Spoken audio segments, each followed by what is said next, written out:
नमस्कार. जेनेसिस परिवारामध्ये आपल्या सर्वांचं स्वागत आहे. तर आज आपला क्विक रिव्हिजन बॅचचा 15वा दिवस आहे आणि आजचा आपला टॉपिक आहे भूमिती, जॉमेट्री. जॉमेट्री अतिशय थोडासा व्हास्ट टॉपिक आहे. बरीच सारी सूत्र तुम्हाला या टॉपिकमध्ये वापरायची.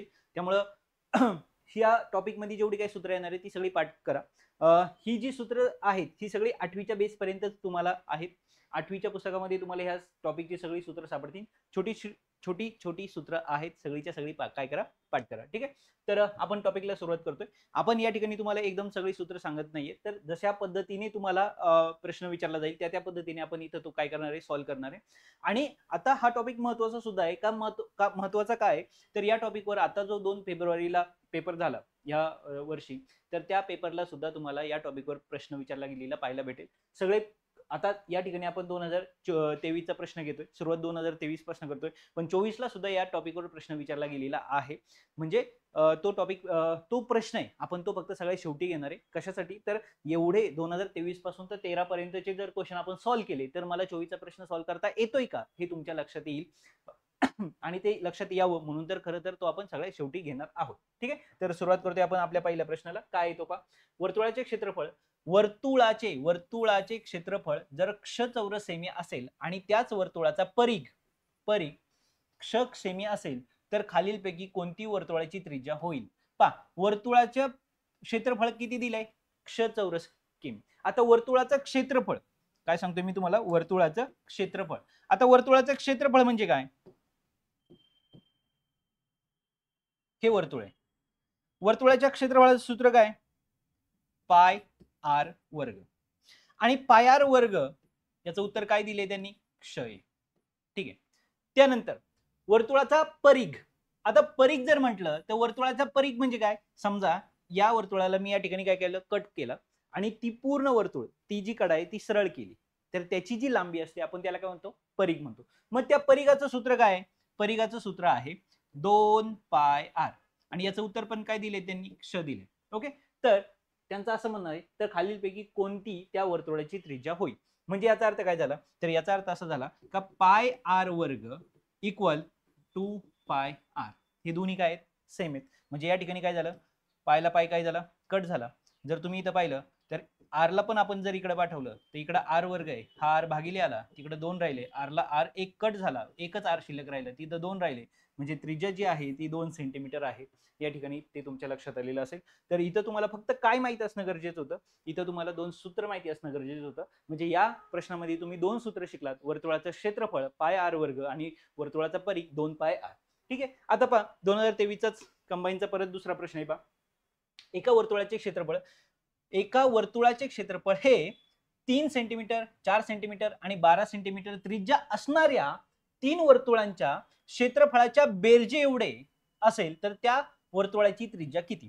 म्हणजे थोडक्यात काय, या ठिकाणी तुम्हाला एक प्रश्न असा दिलाय का, एक वर्तुळ आहे ज्याची 3 सेंटीमीटर त्रिज्या आहे, दुसरं वर्तुळ आहे त्याची 4 सेंटीमीटर त्रिज्या आहे आणि त्याच्यानंतरचं जे वर्तुळ आहे त्याची 12 सेंटीमीटर त्रिज्या आहे. आणि अशा या तीनही वर्तुळांच्या क्षेत्रफळांच्या बेरजे एवढं एक नवीन वर्तुळ आहे, एक नवीन वर्तुळ आहे आणि त्याची जी त्रिज्या आहे, म्हणजे फॉर एक्झाम्पल असं एक मोठं वर्तुळ आहे असं आपण कन्सिडर करू.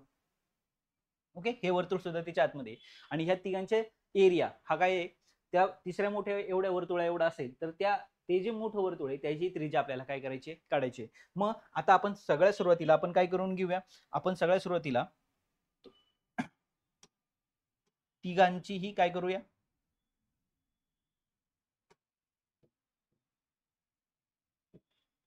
तिघांचाही काय काढूया, एरिया काढूया. ओके.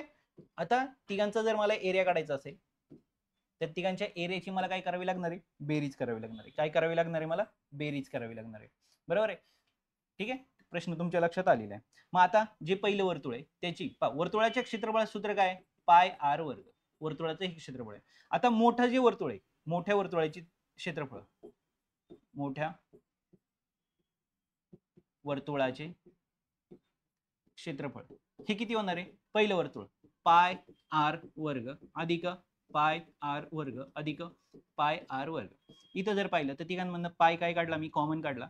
तिघांची आर त्रिज्या वेगवेगळी आहे. पहिल्याची त्रिज्या 3चा वर्ग, दुसऱ्याची त्रिज्या 4चा वर्ग अधिक 12चा वर्ग. ओके. इथं किती आहे, पाय, याचा वर्ग किती आहे, 9, इथं 16 अधिक 144. जर मी यांची बेरीज करायला गेलो तर पाय इथं किती असणार आहे 25, 25 आणि 144 169, बरोबर आहे. आणि इकडं मोठ्या वर्तुळाच्या क्षेत्रफळाचं सूत्र सुद्धा काय पाय आर वर्ग, फक्त याची त्रिज्या मात्र अजून वेगळी असणार आहे. म्हणजे इथं काय झालं पाय R1 चा वर्ग आपण असं कन्सिडर करू, पाय R1 चा वर्ग. पायला पाय काय झाला कट झाला, कारण हा जो पाय इकडे येऊन भागले होणार आहे. म्हणजे R1 चा वर्ग, R1 हे काय म्हटलं आपण मोठ्या वर्तुळाची त्रिज्या म्हटलं. R1 म्हणजे R square is equal to किती आहे 169. आता 169 जर मी याचा स्क्वेअर रूट घेतला R1 तर याचा स्क्वेअर रूट काय येणार आहे म्हणजे वर्गमूळ किती येणार आहे 13, कारण तो 13चा वर्ग आहे. आणि म्हणून मोठं जे वर्तुळ आहे त्याची त्रिज्या किती आली 13 सेंटीमीटर. ओके, म्हणजे या सूत्रामध्ये किंवा या प्रश्नामध्ये खरं तर तुम्ही कोणत्या सूत्राचा अभ्यास केला, पुन्हा वर्तुळाचं क्षेत्रफळ. आता त्याच्या पुढचा प्रश्न आहे पहा, त्याच्या पुढचा प्रश्न आहे, जर 28 मीटर व्यासाचे वर्तुळ वर्तुळाकार मैदान असेल आणि त्या भोवती 7 मीटर रुंद रस्ता असेल तर त्या रस्त्याचे क्षेत्रफळ किती. आता पहा एक वर्तुळ आहे त्याची त्रिज्या त्याचा व्यास जो दिलाय तो किती दिलाय, तो त्यांनी तुम्हाला 28 दिलाय. किती दिलाय 28. म्हणजे हा काय व्यास आहे. व्यास म्हणजे काय वर्तुळाच्या केंद्रबिंदूतून जाणाऱ्या रेषेला आपण काय म्हणतो व्यास म्हणतो. म्हणजे टोटल त्रिज्या किती आहे 28. जर टोटल त्रिज्या 28 असेल तर एक बाजू किती झाली 14 सेंटीमीटर. हे तर तुमच्या लक्षात आलं. ठीक आहे. आता त्या भोवती 7 मीटर रुंदीचा रस्ता आहे. आता थोडक्यात काय तर याच्या भोवती जो रोड आहे या रस्त्याच्या बाजूनी हा 7 सेंटीमीटर चा काय झाला रोड झाला, बरोबर. याची जी लेंथ आहे ही किती आहे 7 सेंटीमीटर. 7 सेंटीमीटर आहे. तर त्या रस्त्याचे क्षेत्रफळ काढा. आता रस्त्याचं क्षेत्रफळ म्हणजे काय होणार आहे, ह्या आतलं जे वर्तुळ आहे त्याचं क्षेत्रफळ आणि जे मोठं वर्तुळ आहे त्याचं क्षेत्रफळ. मोठ्या वर्तुळातून जर छोट्या वर्तुळाचं क्षेत्रफळ आपण काय केलं वजा जर केलं तर मला जे उत्तर मिळणार आहे ते काय असणार आहे रस्त्याचं क्षेत्रफळ असणार आहे, बरोबर आहे. मग आता मला बाहेर आता वर्तुळाचं क्षेत्रफळाचं सूत्र काय पाय आर वर्ग. ओके, म्हणजे बाहेरच्या वर्तुळाचं क्षेत्रफळातून आतल्या वर्तुळाचं क्षेत्रफळ मला काय करायचंय वजा करायचंय. बाहेरच्याला R1 म्हणू याला R2 म्हणू, कारण दोघांची त्रिज्या सेम आहे. पाय मात्र काय राहणार आहे समान राहणार आहे. आणि हे काय रस्त्याचे काय असणार आहे हे क्षेत्रफळ असणार आहे, बरोबर. हे काय रस्त्याचे क्षेत्रफळ, बरोबर. आता जर तुम्ही पाहिलं बाहेरचं जे वर्तुळ आहे मोठं वर्तुळ आहे याची त्रिज्या किती असणार आहे या पॉईंट पासून इथपर्यंत 14 आहे आणि पुढे किती आहे 7 आहे. म्हणजे टोटल किती झाली 21. म्हणजे पाय कॉमन जर आपण काढला तर आतमध्ये काय राहिलं 21 चा वर्ग वजा पाय कॉमन काढलेला आहे. आतलं जे वर्तुळ आहे त्याची त्रिज्या किती आहे 14, 14 चा वर्ग. म्हणजे पाय 22/7 इथं 21 चा वर्ग 441 वजा 14 चा वर्ग 196, बरोबर आहे. 13 चा वर्ग 169, 14 चा वर्ग 196. ओके, 15 चा 225. ठीक आहे. मग आता इथे किती आले 22/7. यांची जर वजाबाकी आपण केली 141 मधनं जर 96 वजा झाली 141 वजा 196 पहा वजाबाकी काय होईल 11तनं 6 गेल्यावर किती राहिले 5, 3 13तनं 9 गेल्यावर किती राहिले 4 आणि इथं 3 3तून 1 गेल्यानंतर किती राहिले 245. ओके, किती आले 245. मग आता आपण जर इथं 7 ने भागायचं ठरवलं तर 7 त्रिक 21. ओके, उरले 3 7 35. म्हणजे जर तुम्ही पाहिलं तर 22 गुणिले किती आले 35. म्हणजे जर आता यांचा जर आपण गुणाकार केला 22 गुणिले 35 तर काय किती होतील 35 दुने 70 आले 7 35 दुने 70 70 आणि 7 770. म्हणजे जो रस्ता आहे त्याचं जे क्षेत्रफळ असणार आहे ते किती असणार आहे 770 चौरस सेंटीमीटर चौरस मीटर. आले लक्षात. तर या पद्धतीने तुम्हाला हा प्रश्न काय करायचा होता सोडवायचा. म्हणजे सलग जर 4-5 वर्ष तुम्ही पाहिलं 20 ला 23 ला परत 23 ला हे प्रश्न कशावर विचारले गेलेत वर्तुळावर विचारले गेलेत. ओके, आता त्याच्यानंतरचा प्रश्न जर पाहिला 16चा समांतरभुज चौकोन. आता चौकोन आलाय पहा. समांतरभुज चौकोनाच्या दोन असमांतर भुजा 25 सेमी आणि 60 सेमी एक समांतरभुज चौकोन आहे. कोणता चौकोन आहे समांतरभुज चौकोन. ओके, ठीक आहे. आता हा जो समांतरभुज चौकोन आहे थोडक्यात या टाइप आहे असं समजा तुम्ही. आणि या समांतरभुज चौकोनाच्या असमांतर भुजा म्हणजे आता ही या बाजूला समांतर ही आहे या बाजूला समांतर ही आहे. त्याने सांगितलं असमांतर भुजा किती सांगितल्यात 25 आणि या ठिकाणी आपण काय घेतली 60 आणि त्यांचा एका कर्णाचे माप 65 आहे. त्यापैकी एक कर्ण आपण काय म्हणूया 65. जर हा 65 असेल तर पहा हे 25 आहे. समांतरभुजच्या चौकोनाच्या समोरासमोरील बाजू समान असतात. हे 60 आहे म्हणजे हे पण किती आलं 60 आलं, बरोबर. तर समांतरभुज चौकोनाचे क्षेत्रफळ काढा. तर खालीलपैकी योग्य पर्याय निवडा. आता आपल्याला काय काढायचं, याचं क्षेत्रफळ काढायचंय. आता समांतरभुज चौकोनाच्या क्षेत्रफळाचं सूत्र काय, 1/2 गुणिले समांतर बाजूंची बेरीज, ओके, गुणिले उंची. आता इथं आपल्याला समांतर बाजू माहिती आहे, पण उंची माहिती का, नाही. मग इथं जर तुम्ही पाहिलं तर एक पर्याय या ठिकाणी आपल्याकडे आहे.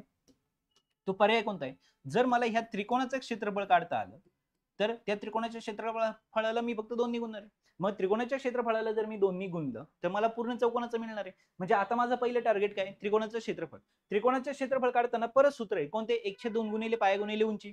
पण ते इथं मी वापरू शकतो का, नाही, कारण मला पाया माहिती आहे पण उंची माहित नाही, कारण उंची त्याचा महत्वाचा प्रश्न आहे. मग त्याच्या दुसरं वेगळं सूत्र कोणतं आहे, ते आहे हिरोचं सूत्र. आता हिरोचं सूत्र माहिती आहे तुम्हाला काय, एरिया बरोबर अंडर रूट स्क्वेअर रूट मध्ये यस वजा ए, यस वजा बी आणि यस वजा सी. मग आता यस म्हणजे कोण आणि ए बी सी म्हणजे कोण. यस म्हणजे सेमी पेरिमीटर. यस म्हणजे काय, सेमी पेरिमीटर म्हणजे काय, अर्धपरिमिती. अर्धपरिमिती म्हणजे काय, यस म्हणजे अर्धपरिमिती म्हणजे दिलेल्या ए बी आणि सी ची बेरीज करा आणि त्याला 2 ने भागा. मग ए बी सी कोण आहेत, दिलेल्या त्रिकोणाच्या बाजू. म्हणजे थोडक्यात किती, 60 अधिक 65 अधिक 25. म्हणजे जर तुम्ही पाहिलं 6 आणि 6 120, 5 त्याला दिले म्हणजे 150 भागिले 2 आहे, म्हणजे 150 भागिले 2 म्हणजे अर्धपरिमिती किती आली, 75. म्हणजे आता तुम्हाला इथं काय करायचंय, याचं वर्तुळाचं त्रिकोणाचं क्षेत्रफळाचं सूत्र काय, 75. इथं काय 75 वजा किती आहे, ए म्हणजे किती आहे, 60.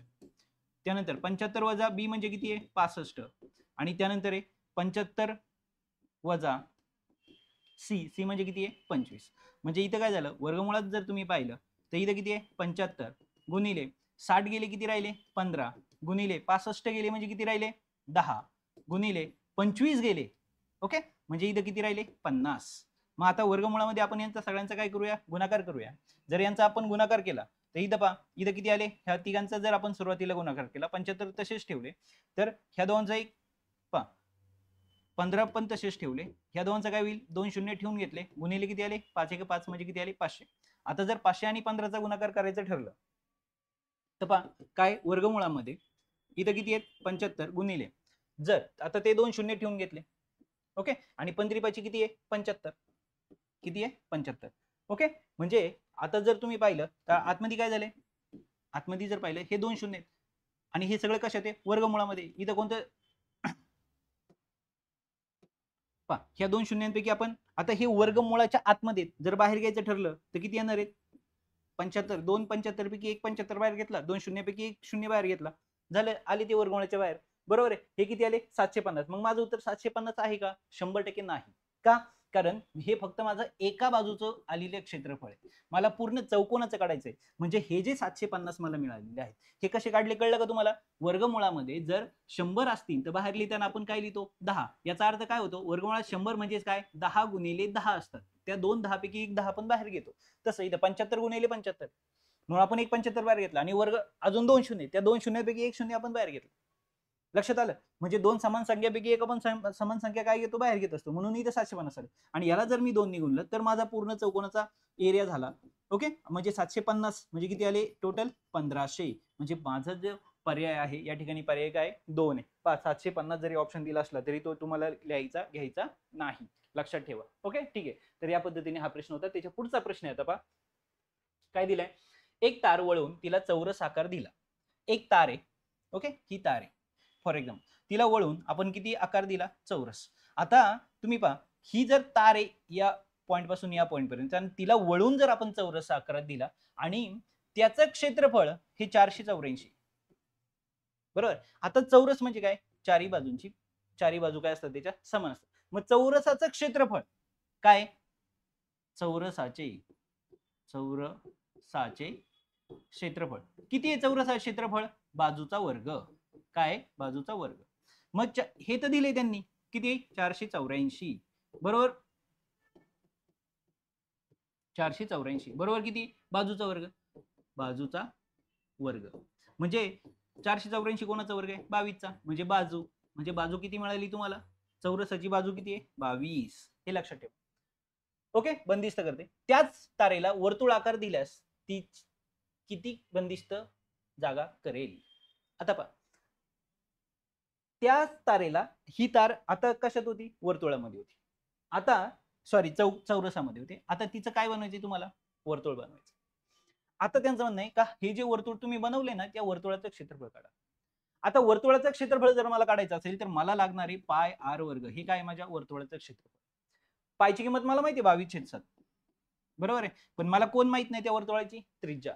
त्रिज्या जर मला कळली तरच मी काय काढू शकतो, त्या वर्तुळाचं क्षेत्रफळ. मग त्रिज्या मला कशी काढणार, मी इथून काढणार. त्रिज्या कशी काढणार, आता जर ह्या चौरसाची बाजू 22 आहे तर ह्या 22, ही पण 22, ही पण 22, ही पण 22, म्हणजे टोटल 22 22 22 22. 22 ला जर मी 4 ने गुणलं तर 22 ला जर मी 4 ने गुणलं तर 22 दुने सॉरी 4 दुने 8 आणि 4 दुने 8 किंवा 22 चौक 88. ओके, म्हणजे इथं किती आले, ही काय झाली त्या वर्तुळाची परिमिती. वर्तुळाची काय आली, परिमिती. आता वर्तुळाची परिमिती किती आली, वर्तुळाची परिमिती आली 88 सेंटीमीटर. ओके, 88 सेंटीमीटर ही काय वर्तुळाची परिमिती. का, कारण याची जी कडेची लांबी असणार आहे तेवढीच त्या कडेची लांबी असणार आहे. क्षेत्रफळाची आपण काही विचार केलेला नाही. पहा, म्हणजे दिलेल्या क्षेत्रफळावरून आपण बाजू काढली, त्या बाजूवरनं त्याची परिमिती काढली, म्हणजे त्या तारेची लांबी काढली.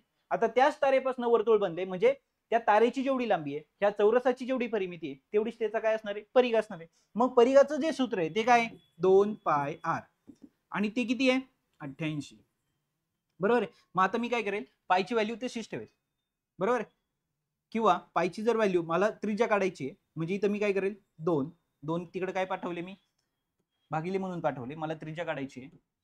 पहा इथं काय 2 गुणिले 22/7 गुणिले आर बरोबर किती आहे 88, म्हणजे इथं मी या ठिकाणी काय लिहिणार आहे, आर बरोबर 88 गुणिले 7, हे 22 भागिले गेले आणि हे 2 सुद्धा काय गेले, भागिले गेले. ओके, ठीक आहे. मग इथं काय झाले, 22 चौक 88, 4 1 4, 4 2 बेदुने 4 आणि 7 2 14, म्हणजे त्रिज्या इथं मला किती मिळाली, 14. मग आता ही त्रिज्या मी जर इथं ठेवली तर काय होणार आहे, 14चा वर्ग, म्हणजे 22/7 गुणिले 14 गुणिले 14, म्हणजे इथे किती आले 22 गुणिले 7 1 7, 7 2 14, 14 2 किती झाले 28. लक्षात आलं, किंवा मला भाग गुणाकार सोपा जावा, म्हणजे 2 गुणिले किती होणार आहे 14, म्हणजे इथे काय करणार आहे मी, 14 2 28, आले 2, 14 2 28 आणि 2 30, याला किती निघून आहे 2 ने. 308 ला जर मी 2 ने गुणत असेल तर ते किती होणार आहे 616. ओके, 308 गुणिले किती होणार आहे 616, म्हणजे जे वर्तुळ आहे त्या वर्तुळाचं क्षेत्रफळ किती आलं 616. म्हणजे तुम्हाला ऍट ए टाइम किती सूत्र वापरायची होती, 2 सूत्र वापरायची होती, चौरसाचं सुद्धा आणि वर्तुळाचं सुद्धा. चौरसाचं क्षेत्रफळ, वर्तुळाचं क्षेत्रफळ आणि चौरसाची परिमिती. परिमिती म्हणजे काय, दिलेल्या आकृतीच्या चारही बाजूंची बेरीज किंवा दिलेल्या आकृतीच्या सर्व बाजूंची बेरीज काय होईल, याला काय म्हणतो आपण, परिमिती म्हणतो. ओके, ठीक आहे. आता आलो आपण त्याच्या पुढचा प्रश्न आहे. काय त्याच्या पुढचा प्रश्न, जर सोबतच्या आकृतीमध्ये वरच्या त्रिकोणाचे क्षेत्रफळ 100% असेल तर खालच्या त्रिकोणाचे क्षेत्रफळ किती टक्के. आता इथं किती त्रिकोण दिले तुम्हाला, 2 त्रिकोण दिले, हा आहे त्रिकोण वरचा आणि हा त्रिकोण खालचा. आता त्यांनी काय सांगितलंय, वरच्या त्रिकोणाची ही बाजू किती दिली 10, आणि ते म्हणतात त्याचं क्षेत्रफळ 100%, म्हणजे 10 ला जर 100% होत असेल तर 13 ला किती, म्हणजे हा काय 10चा वर्ग आहे. मग जर हा 10चा वर्ग होत असेल तर इथं 13चा वर्ग 169%. सिंपल लॉजिक आहे. म्हणजे इथं जो पर्याय असणार आहे तो किती असणार आहे 4. म्हणजे इथं कोणतं सूत्र वापरायचं नव्हतं. पहा, म्हणजे असेही प्रश्न तुम्हाला दिले जातात जे की फार फार तर 5 सेकंदात सॉल्व्ह होतात. ठीक आहे, तर त्याच्या पुढचा प्रश्न, एका आयताची लांबी रुंदीच्या 5/3 पट आहे व त्याची परिमिती 64 सेंटीमीटर आहे, तर त्या आयताचे क्षेत्रफळ. आता पहा, आयताचं क्षेत्रफळ काढायचंय, आयताचे क्षेत्रफळ, जर आयताचं क्षेत्रफळ मला काढायचं असेल तर ते लांबी गुणिले रुंदी, L × B. मग मला लांबी माहिती का नाही, मला रुंदी माहिती का नाही, ती काढायची आणि मला इथं भरायची. मग ती काढण्यासाठी मला लांबी आणि रुंदी काढण्यासाठी त्यांनी काय कंडिशन दिली, त्यांनी सांगितलं आयताची जी परिमिती आहे ती 64 आहे. मग परिमिती म्हणजे काय, परिमिती, ओके, आयताची परिमिती. आता आयत म्हणजे काय, ज्याला 2 लांबी आणि 2 रुंदी, आणि परिमिती म्हणजे काय, आताच आपण पाहिलं आधीच्या प्रश्नामध्ये सुद्धा का परिमिती म्हणजे काय, दिलेल्या आकृतीच्या सर्व बाजूंची बेरीज. मग आता इथं 2 लांबी आणि 2 रुंदी, म्हणजे आपण असं म्हणू शकतो 2 L + B, 2 लांबी 2 रुंदी, म्हणजे 2 आतमध्ये गुणिले 2 कॉमन काढून ठेवलं इथं. मग इथं परिमिती त्यांनी किती दिलेली आहे 64. बरोबर आहे. 2 कंसात लांबी आणि रुंदी, लांबी अधिक रुंदी, पण लांबी मला माहित नाही, रुंदी मला माहित नाही. मग त्यासाठी त्यांनी आधी एक कंडिशन देऊन ठेवली. काय कंडिशन दिली? का लांबी कशी आहे? रुंदीच्या 3/5 पट, 5/3 पट. ओके, रुंदीच्या ना, मग आयताची रुंदी जी आहे ना, रुंदी ती आपण x मानू, म्हणून लांबी काय मिळाली? लांबी झाली 5x भागिले 3. थोडक्यात काय केलं? 5/3 ने x ला गुणलं. याच्या पट, जसं दुप्पट म्हणलं का आपण 2 ने गुणतो, तिप्पट म्हणलं का 3 ने गुणतो, चौपट म्हणलं का 4 ने गुणतो, तसं 5/3 पट म्हणलं का 5/3 ने गुणायचं. मग आता मला लांबी मिळाली, रुंदी मिळाली. बरं, मग ती लांबी रुंदी उचलून मी जर इथं ठेवली तर काय होणार आहे पहा, x अधिक 5x अधिक 3. ओके, मागे पुढे झाले, पण ही लांबी आणि ही रुंदी यांची बेरीज गुणिले 2. आता हे दोन इकडे काय आहेत? गुणिले, इकडे येऊन काय होणार? भागिले. जर 2 भागिले झाले, इथे येऊन 2 जर भागिले झाले, बे त्रिक 6 बे दुनी 4 भागले. इथं जर पाहिलं तर पाया समान नाही, मग पाया समान कसा होणार आहे? 3 गुणिले x 3x अधिक 5x भागिले 3 1 3. आता हे जे 3 भागिले इकडे येऊन काय होणार? गुणिले. म्हणजे थोडक्यात इकडे काय झालं? 3 दुने 6, 3 दुने 6 आणि 3 त्रिक 9 बरोबर. तिकडे किती आले? 5 आणि 3 8 x. मला व्हॅल्यू कोणाची पाहिजे? x ची. 8 तिकडे नको आहेत मला, म्हणजे 96 भागिले हे 8 इकडे भागिले येणार, x राहिला, 8 एका 8. ओके, एक उरला, 8 दुनी 16 म्हणजे 12 बरोबर काय आलं? x. म्हणजे मला रुंदी कळलेली माझी. रुंदी किती? रुंदी किती आता? रुंदी आहे 12. रुंदी किती आहे? 12.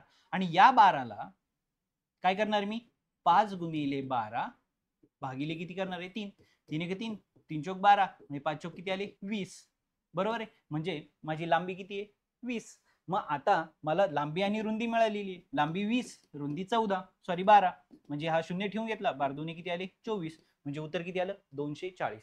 240 240. ओके, लांबी गुणिले रुंदी, 12 दुने 24, 240 240 440, म्हणजे इथं पर्याय नाही. Okay, 440 printing mistake, 240. लक्षात आलं? म्हणजे पर्याय क्रमांक काय या ठिकाणी? 2. आणि पुढचा प्रश्न काय या ठिकाणी? त्याच्या पुढचा प्रश्न तर पहा, प्रश्न काय दिलाय?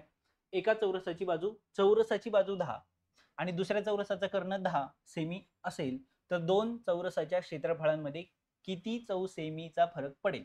आता पहा, एक चौरस आहे, त्याची ही बाजू 10 आहे, 10 10 आणि 10. ओके, दुसरा एक चौरस आहे, त्याचा कर्ण 10 आहे, बरोबर आहे. आता एक कर्ण जर 10 असेल तर दुसरा सुद्धा 10च असतो. आता जर तुम्हाला बाजू दिली असेल तर या चौरसाचं क्षेत्रफळाचं सूत्र काय? बाजूचा वर्ग. बाजूचा काय होतो? वर्ग. हे चौरसाचं क्षेत्रफळ आहे. मग काय झालं? 10चा वर्ग म्हणजे किती आलं? क्षेत्रफळ क्षेत्रफळ किती आले? 100. बरोबर. त्यानंतर आता ज्याचा कर्ण 10 आहे, ओके, त्याचं कर्णावरून सुद्धा चौरसाचं क्षेत्रफळाचं सूत्र आहे. काय चौरसाचं क्षेत्रफळाचं सूत्र? क्षेत्रफळ बरोबर 1/2 गुणिले कर्णाचा वर्ग. इथं काय? 1/2 गुणिले कर्ण. बाजू दिलं तर सरळ बाजूचा काय करतो आपण? वर्ग करतो. पण जर कर्ण दिला तर कर्णाचा वर्ग करतो, कारण दोन्ही कर्ण सेमच असतात. मग 1/2 गुणिले 10चा वर्ग, कर्ण 10 आहे, म्हणजे इथं किती आले? 1/2 गुणिले किती आले? 100. दोन्ही जर गुण भागलं तर किती उत्तर आलं? 50.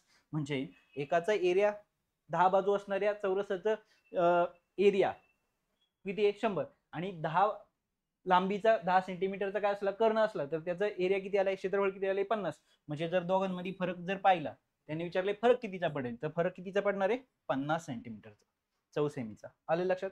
तर उत्तर किती आहे? 50. फरक कळला? ठीक आहे. दोन सूत्र तुम्हाला लक्षात ठेवायची. चौरस क्षेत्रफळ, बाजूचा वर्ग आणि चौरसाच्या दुसऱ्या क्षेत्रफळाचं सूत्र काय? 1/2 गुणिले कर्णाचा गुणाकार किंवा कर्णाचा वर्ग आपण या ठिकाणी म्हणू शकतो त्याला. आता त्याच्या पुढचा प्रश्न काय दिलाय? त्याच्या पुढचा प्रश्न पहा. 21 सेंटीमीटर त्रिज्येचा धातूचा गोळा वितळून त्यापासून 1 सेंटीमीटर बाजू असलेल्या किती घनाकृती घन तयार करता येतील? 21 सेमी त्रिज्येचा धातूचा गोळा. पहा, एक धातूचा गोळा आहे, हा वितळवला आणि त्याच्यापासून काय केले? छोटे छोटे घन तयार केले. असे किती घन तयार होतील असं त्यांचं. आता पहा, म्हणजे थोडक्यात काय? गोलाचे घनफळ, गोलाचे घनफळ, या गोलाच्या घनफळाला एका घनाच्या घनफळाने घनाचे घनफळ. ओके, यांनी जर भागलं तर मला काय मिळणार आहे? टोटल संख्या मिळणार आहे. आता घनाचे घनफळ, घनाच्या घनफळाचं सूत्र काय? यल घन. आता बाजू किती आहे? यल म्हणजे काय? यल म्हणजे काय? बाजूचा घन. आता बाजू किती आहे? एक. एकचा घन एकच, म्हणजे भागिले किती असणार आहे? एक. आणि वरती पाहिलं तर गोलाचं घनफळ, गोलाच्या घनफळाचं सूत्र काय? 4/3 पाय आर घन. मग याचा इथं अर्थ काय झाला? 4/3. आता भागिले एक जर असेल तर मात्र तुम्हाला काही करायची गरज नाही, म्हणजे थोडक्यात भागायचीच गरज नाही. जे गोलाचं घनफळ असणार आहे तेवढंच तुमचं काय असणार आहे? उत्तर असणार आहे. मग आता इथं काय झालं? 4/3 गुणिले 22/7 गुणिले आर. त्रिज्या किती? 21 सेमी त्यांनी सांगितलंय, बरोबर. मग त्याचं काय होणार आहे? घन 21 गुणिले 21 गुणिले 21 झालं. पहा, 3 एक 3, 3 7 21. इथं 7 एक 7, 7 3 21. आता पहा, ह्या 7ला 7 कट न करण्याचं कारण सिंपल आहे, गुणाकार तुम्हाला काय होईल? सोपं होईल. आता जर तुम्ही इथं पाहिलं तर मी काय करेल? 21 नी 4 गुणिले किती होणार आहे? 22 गुणिले किती होणार? 7 गुणिले किती होणार आहे? 3. बरोबर आहे. 4 22 7 3 गुणिले किती होणार आहे? 21. ओके, म्हणजे आता इथं काय होईल? 21 त्रिक या सगळ्यांचा काय करायचंय तुम्हाला? इथं गुणाकार करायचा आहे. म्हणजे जर तुम्ही इथं पाहिलं तर शेवटच्या संख्येवरून आपण काय करू शकतो? अंदाज लावू शकतो. इथं किती होणार? 3 एक 3, म्हणजे 3 आले. 3 7 21. इथं यायला गुल्ल म्हणजे शेवटी 1 आला. बे एक बे म्हणजे 2 आले. आणि 4 2 8, म्हणजे शेवटी किती आला? 8. म्हणजे पर्याय क्रमांक काय? 2. इथं मी त्या सगळ्या संख्येचा गुणाकार करत बसलो नाही. मी फक्त काय केलं? एकक स्थानच्या सगळ्या अंकांचा काय केला? गुणाकार केला. कारण इथं जर पाहिलं तर सगळीकडे काय होते? वेगळे अंक होते. इथं 0 होता. जर पहा 0 जर असता तर मी काय केलं असतं? सगळ्यांचा गुणाकार करून पाहिलं असतं. पण सगळ्यांचा गुणाकार करायची गरजच नाही पडली मला. जर तुम्ही गुणाकार करून पाहिलं तरी तुम्हाला हाच पर्याय आलेला दिसेल. लक्षात घ्या, कारण त्या सगळ्यांचा गुणाकार शेवटचा अंक पाहिला, इथं मॅच करून पाहिलं, माझं उत्तर करेक्ट आहे, बरोबर आहे. आले लक्षात? तर या पद्धतीने तुम्हाला सोप्या पद्धतीने सुद्धा संपूर्ण गुणाकार न करता सुद्धा फक्त एकच स्थानच्या अंकांचा गुणाकार करत चला. शेवटी कोणती संख्या राहते ते पहा. त्याच्यामध्ये जर तुमचं उत्तर मॅच होत असेल तर पर्यायाला डायरेक्ट काय करायचं? टिक करायचं. आता त्याच्या पुढचा प्रश्न काय दिलाय पहा? दोन शंकूंची त्रिज्या 2 1 आहे. ओके, म्हणजे शंकू म्हणजे काय? हा एक प्रकार आहे, हा एक शंकू आहे आणि दुसरा एक शंकू आहे. एकाची त्रिज्या मोठी आहे, एकाची त्रिज्या छोटी आहे. 2 1 दिले असं आपण समजू. त्यांचे आकारमान सारखेच आहे. आकारमान काय त्यांचं? सारखेच आहे. तर त्याच्या उंचीचे प्रमाण म्हणजे काय होणार आहे? उंचीमध्ये काय असणार आहे? फरक असणार आहे. मग पहा, आकारमानामध्ये जर सेम असेल तर इथं फक्त काय दिले? त्रिज्या दिलेली तुम्हाला. जर गुणोत्तर दिलं, इथून पहा, इथून मागं पण तुम्हाला सांगितले गुणोत्तर, या टॉपिक मध्ये पण आपण पाहिले, जर गुणोत्तर हा शब्द आला रे आला का त्याच्यासोबत कोण येतो? एक्स येतो, बरोबर. म्हणजे इथं काय म्हणूया आपण? 2x आणि हे किती झालं? 1x. हे काय झाली? तुमची काय झाली? त्रिज्या. R1. R1 म्हणूया याला, नाही याला R2 म्हणूया, कारण 2 सुरुवातीला आहे. मग आता जर इथं पाहिलं तर प्रमाण कशाचं विचारले? उंचीचं प्रमाण. मग शंकूचं घनफळ तुम्हाला माहित पाहिजे. मग शंकूचं घनफळ काय? शंकूच्या घनफळ 1/3 पाय R1 H1 वर्ग इथं हे सूत्र आहे. ओके, 1/3 पाय R वर्ग H हे घनाचं घनफळ आहे, सॉरी शंकूचं घनफळ आहे. आणि एवढंच आकारमान म्हणजे घनफळ कोणाचं आहे? दुसऱ्या घनाचं आहे. त्याचं पण सूत्र 1/3 पाय R वर्ग, पण R2 इथं S2 म्हणूया आपण. ओके, मग आता इथं काय झालं? 1/3 ला 1/3 कट झाला, कारण हा इकडे येऊन भागिले होणार आहे. पायला पाय कट झाला, पण हा इकडे येऊन भागिले होणार आहे. मग आता आपल्याला माहित कोण नाहीये आणि माहित कोण आहे? आपल्याला हाईट माहित नाहीये, R1 आणि R2 माहिती. मग आपण इथं काय केलं? H1 तसाच ठेवला, हा S2 इकडे काय बोलवला? भागिले बोलवला. तिकडं R2 चा वर्ग तसाच ठेवला, इकडं R1 चा वर्ग बोलून घेतला. मग H1 भागिले S2 बरोबर. इथं जर पाहिलं तर R2 ची व्हॅल्यू किती आहे? 1. म्हणजे इथं काय झालं? 1 म्हणजे काय? x चा वर्ग, आणि खाली जर पाहिलं तर 2 म्हणजे 2x चा काय झाला? वर्ग. म्हणजे इथं जर पाहिलं तुम्ही तर काय होईल? इथं x चा वर्ग x वर्ग, 4x चा वर्ग, x वर्गाला x वर्ग कट झाला, 1/4. म्हणजे एकास एकास 4. पर्याय क्रमांक किती आहे? 2. आले लक्षात? समजलंय? तर या ठिकाणी त्याचं प्रमाण तुमच्या लक्षात आलेलं आहे. आता त्याच्यानंतर त्याच्या पुढचा प्रश्न आहे पहा. दोन गोलाकृती त्रिज्येचे गुणोत्तर, परत गुणोत्तर कशाचं? त्रिज्येचं गुणोत्तर. R1 हॅज R2 किती आहे? एकास 2. म्हणजे R1 ची व्हॅल्यू किती आली? x, आणि R2 ची व्हॅल्यू किती आली? 2x. ओके, लक्षात आले?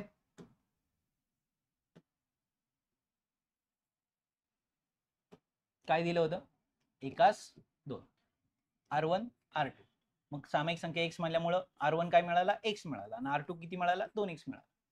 तर त्यांच्या पृष्ठफळांचे गुणोत्तर किती? पृष्ठफळ म्हणजे काय, गोलाचे पृष्ठफळ, गोलाच्या पृष्ठफळाचं सूत्र. ओके, आणि त्याचं सुद्धा काय विचारले त्यांनी, गुणोत्तर.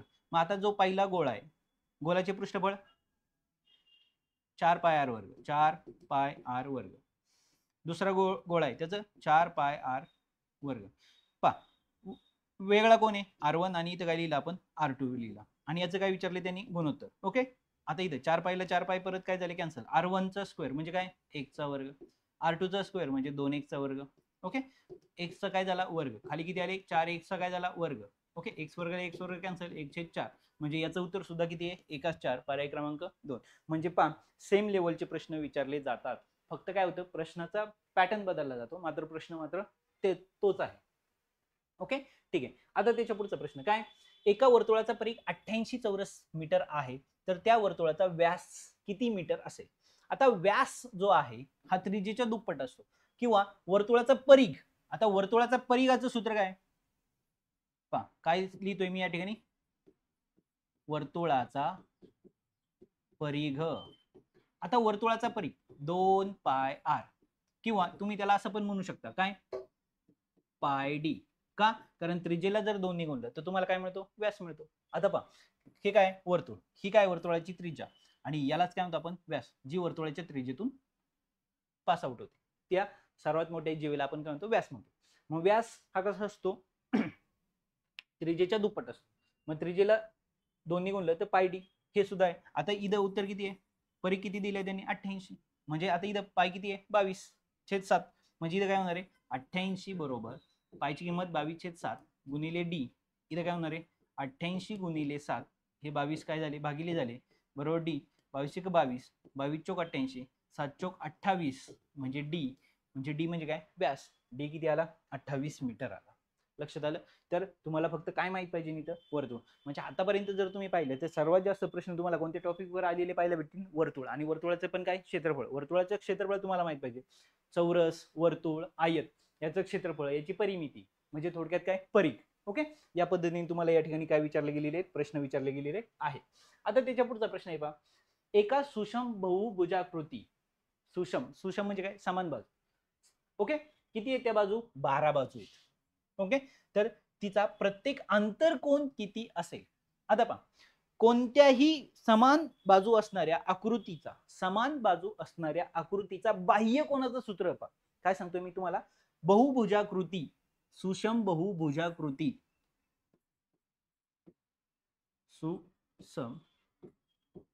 बहुभुजाकृती, याचा कोणता कोण म्हणतोय मी, बाह्य कोन. आतला नाही, कोणता, बाह्य कोन. म्हणजे फॉर एक्झाम्पल आपण षटकोन मानूया, याचा कोणता, बाह्य कोन म्हणजे कोणता, हा वाला. लक्षात ठेवा, बाह्य कोन हा कसा असतो, 360 गुणिले त्या आकृतीला किती बाजू आहेत. ओके, म्हणजे आपण काय म्हणतो, n म्हणतो. n म्हणजे काय, आकृतीच्या बाजू. आता इथं 360 बाजू किती दिल्यात, 12, म्हणजे किती आले, 12 त्रिक 36, 3, आणि हा शून्य ठेवून घेतला, म्हणजे बाह्य कोणाचं माप किती आहे, 30 अंश. आता तुम्ही जर बारकाईने नीट पाहिलं, आपल्याला बाह्य कोन विचारलाय का, नाही, आपल्याला विचारलाय कोण, आंतरकोन. आणि हे जे सूत्र आहे या ठिकाणचं, हे जे सूत्र आहे, हे कोणतं सूत्र आहे, हे जे सूत्र आहे या ठिकाणचं,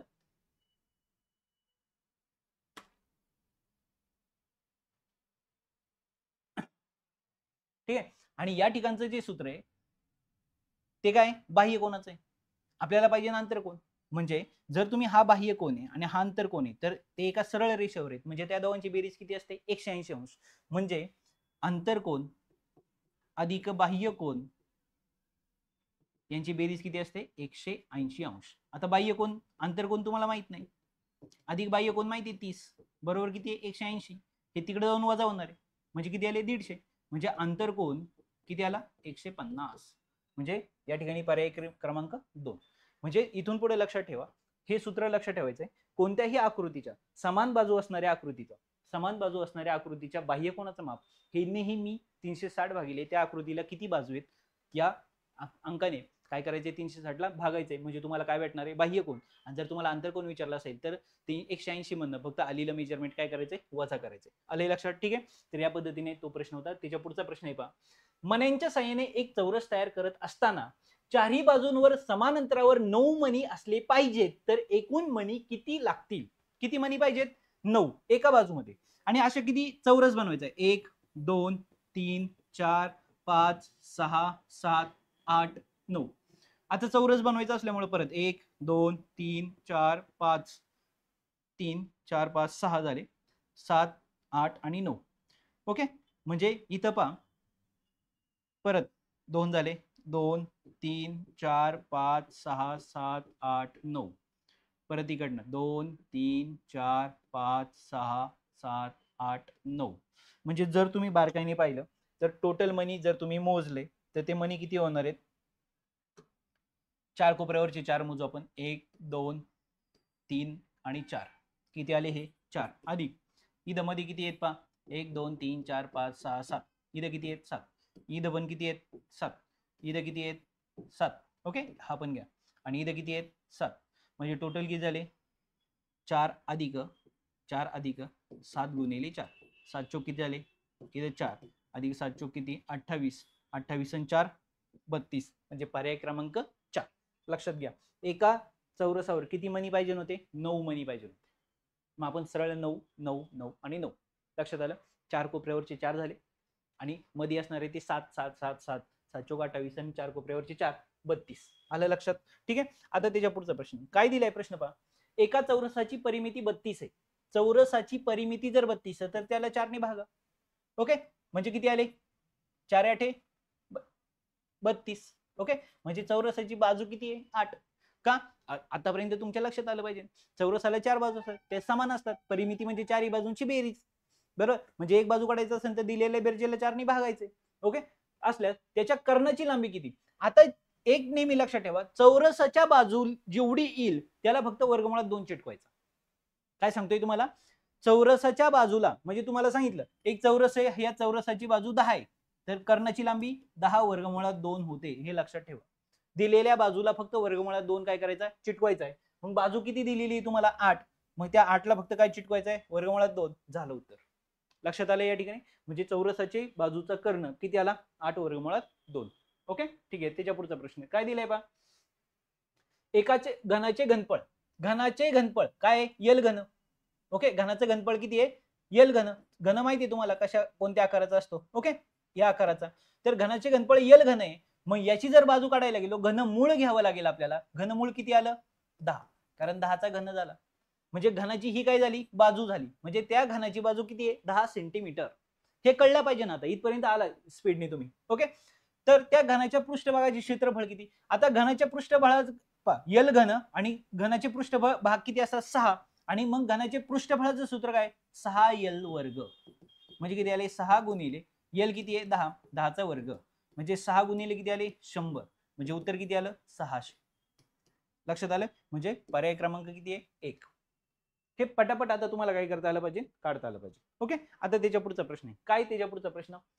5 मीटर लांब, 80 मीटर रुंद आणि 20 सेंटीमीटर जाडीच्या लाकडी खांबातून 2.5 मीटर लांब आणि 20 सेंटीमीटर रुंद आणि 2 सेंटीमीटर जाडीचे किती फळ्या तयार होतील? म्हणजे थोडक्यात काय? 5 मीटर लांब, 5 मीटर हे मीटर आहे, मग 80 सेंटीमीटर आणि 20 सेंटीमीटर.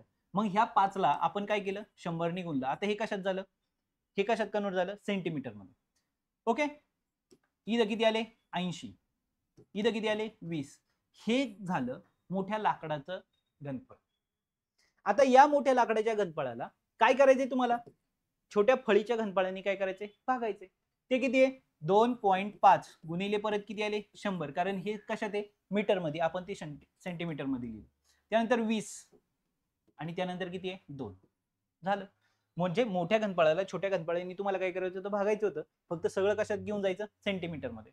आता काय होणार आहे पहा, इथं 100 ला 100 कॅन्सल झाले. 2.5 गुणिले 2 5 आले. 2.5 दुणे 5. बरोबर, ह्या 2 ला हे 2 कॅन्सल झाले. 20 ला 20 कॅन्सल झाले. म्हणजे पर्याय किती राहिला? फक्त 80. म्हणजे ऑप्शन क्रमांक किती आहे? 2. म्हणजे असं 10 सेकंदाचं सुद्धा तुम्हाला काय विचारला जातो? प्रश्न.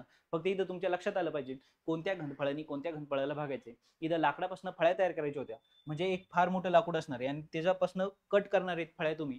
म्हणजे ऑब्विसली काय आलं? घनफळ आलं. ओके, आता त्याच्या पुढचा प्रश्न पहा. काय सांगितलंय? एका आयताचे क्षेत्रफळ त्याच्या चौरसाच्या क्षेत्रफळाच्या तिप्पट आहे. पहा, आयताचे क्षेत्रफळ चौरसाच्या क्षेत्रफळाच्या तिप्पट आहे.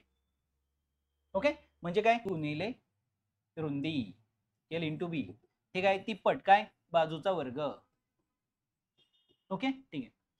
जर आयताची लांबी 40 सेंटीमीटर आहे व आयताची रुंदी चौरसाच्या बाजूच्या 3/2 पट आहे, तर चौरसाची बाजू किती सेंटीमीटर? ओके, आता पहा, लांबी किती दिली? 40 गुणिले रुंदी पण दिलेली त्यांनी. रुंदी किती दिली? चौरसाच्या बाजूच्या 3/2. मग चौरसाची बाजू किती आहे? बाजू x मानू. मग त्या x च्या किती? 3/2 म्हणजे 3/2 झालं उत्तर.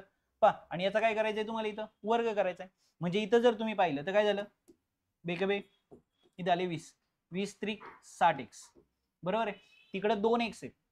बरोबर आहे. इकडे किती आहे? 3x चा वर्ग. आता मी काय करेल? एका x ला तिकडे पाठवून दिलं. म्हणजे इथे किती राहिले? 60. तिकडे काय आला?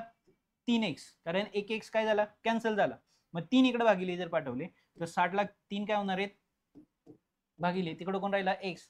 इथं किती आले? 3 दुने म्हणजे किती आले? 20 बरोबर x. x काय होती? आपली चौरसाची बाजू होती. बरोबर आहे. म्हणजे चौरसाची जी बाजू होती ती आपल्याला विचारली होती 20 सेंटीमीटर. हे त्याचं काय उत्तर झालं. दिलेल्या कंडिशननुसार मी आधी लिहून घेतलं. मग त्यांनी सांगितलं चौरसाच्या बाजूच्या, मग चौरसाची बाजू आधी x मानली आणि त्याच्या 3/2 पट म्हणून डायरेक्ट मी त्याला x निघूनलं आणि खाली उत्तर तुमच्या समोर आहे. हे बेसिक कॅल्क्युलेशन. ओके, तर या पद्धतीने हा प्रश्न होता. आता त्याच्या पुढचा प्रश्न पहा. काय दिलंय त्याच्या पुढचा प्रश्न? 42.5 मीटर लांबीच्या सळईपासून किती? 42.5 मीटरच्या लांबीच्या सळईपासून तेवढ्याच व्यासाच्या 85 सेंटीमीटर. आता हे मीटर मध्ये दिले. हे मीटर मध्ये असल्यामुळे मी याला 100 ने गुणल्यामुळे काय झालंय? हे सेंटीमीटर मध्ये. लांबीच्या खाली किती आहे? 85 लांबीच्या किती सळया बनवता येतील? म्हणजे थोडक्यात घनफळाचं सूत्र. मोठ्या घनफळाला छोट्या घनफळाने इथं भागायचं असतं. म्हणजे एवढ्या घनफळाच्या एवढ्या वस्तूपासून एवढ्या घनफळाच्या वस्तू जर बनवायच्या असतील तर थोडक्यात काय? मोठ्या घनफळाला छोट्या घनफळाने भागायचं असतं. बरोबर. मग आता इथं 100 ने गुणायचं कारण हे कशामध्ये दिलंय? सगळं त्यांनी मीटर मध्ये. आणि जे आपण बनवणार आहे हे कशात दिले? सेंटीमीटर मध्ये. म्हणून आपण ह्या मीटरचं कन्व्हर्जन कशात करून घेतलं? सेंटीमीटर मध्ये. मग आता इथं काय होणार आहे? कितीने भाग जाईल? पहा, किती होतील? 5 ने भाग देऊया. इथं 5 पॉईंट नंतर एक शून्य म्हणजे इथं किती आले? 42. 5 आधी पॉईंट काढून टाकू. इथं किती आहे? 100 भागिले किती झाली? इथं 850. 850 का? पॉईंट नंतर एक संख्या होती. तो पॉईंट जर काढून घ्यायचा असेल तर खाली एक शून्य वाढवायचं आहे. संपलं उत्तर. ओके, म्हणजे इथं काय होणार आहे? ह्या शून्याला हा शून्य गेला. 5 1 5 3 उरले. 5 7 35. इथं 5 2 10. त्यानंतर इथं 17 1 17 17 2 34 उरले किती? 6 आणि 2 8. 17 5 85. 25 2 50. ओके, म्हणजे पर्याय किती आहे?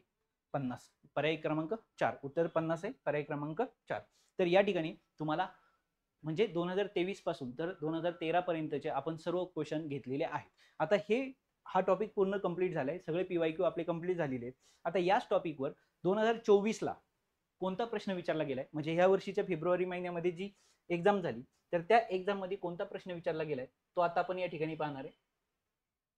आणि तो प्रश्न आपल्याला सोडवता येतोय का ते आपल्याला काय करायचंय? चेक करायचंय. दिलंय पहा या ठिकाणी. 18 मीटर लांब व 12 मीटर रुंद असलेली जागा व्यापण्यासाठी 30 सेंटीमीटर बाजू असलेल्या चौरसाकृती किती फरशा लागतील? म्हणजे एक आयताकृती जागा आहे. ओके, हा एक आयत आहे असं समजा. या आयताची लांबी किती आहे? 18 मीटर आणि रुंदी किती आहे? 12 मीटर. किती दिली? 12 मीटर. आणि इथं तुम्हाला फरशा बसवायच्या. आता या ज्या फरशा सांगितल्यात यांची जी लांबी रुंदी ज्या फरशा आहेत त्या चौरसाकृती आणि ती जी फरशी आहे छोटीवाली तर तिची जी लेंथ आहे ही किती आहे? 30 सेंटीमीटर. काय दिली? 30 सेंटीमीटर. मग अशा किती फरशा लागतील? तर सिंपल आहे. आयताच्या क्षेत्रफळाला चौरसाच्या क्षेत्रफळाने भागायचे. मग आयताचं क्षेत्रफळ काय? लांबी गुणिले रुंदी म्हणजे एल इंटू बी. ह्या आयताच्या क्षेत्रफळाला चौरसाच्या क्षेत्रफळाने काय करायचंय? भागायचे. चौरसाचं क्षेत्रफळ बाजूचा वर्ग. बाजूचं काय लिहितो? वर्ग. मग आयताची लांबी किती आहे? 18. पण ही काय? मीटर. मीटर असल्यामुळे आपण त्याला काय केलं? 100 ने गुणलं. रुंदी किती आहे? 12. परत त्या 12ला आपण 100 ने गुणलं. का? कारण मीटर मधून आपण कशात गेलो? सेंटीमीटर मध्ये. आता 30 सेंटीमीटर बाजूचा वर्ग म्हणजे काय? 30 गुणिले 30 बाजूचा वर्ग. चौरसाची बाजू. ओके, त्याचा काय? वर्ग. मग या दोन शून्याला हे दोन शून्य आपण कट केले.